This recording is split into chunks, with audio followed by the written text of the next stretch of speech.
Hey guys. In this tutorial I am gonna be showing you the quickest way to create navigation and position it to where you want it to be. Whether left, center or right. Here in the editor, I have already created the structure of the navigation menu in the HTML. I have a nav tag and it contains an unordered list. The unordered list also contains list items and anchor tags. That is all we need in the HTML.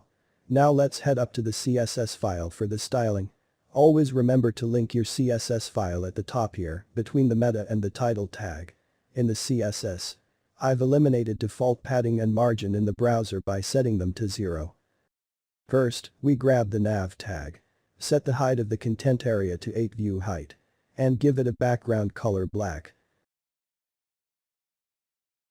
Secondly, grab the list item and the anchor tag. Sets the color of the element's text to white. Change the font family to whatever font you want. Set text decoration to none to remove the underlined text decorations. Next is an unordered list. Set display to flex to align the anchor tag horizontally. Set list style to none to remove the small dot behind the anchor tag.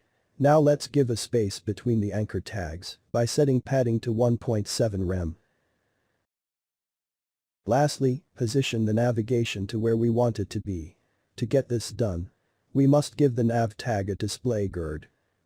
Place items to center.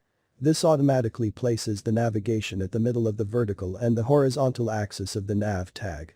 To position the navigation to left, set the place items property to center left. Change the left to right. To position the navigation right. Thus all. Look at this. It even looks responsive if I resize the browser. Hit that like button if this video helps you.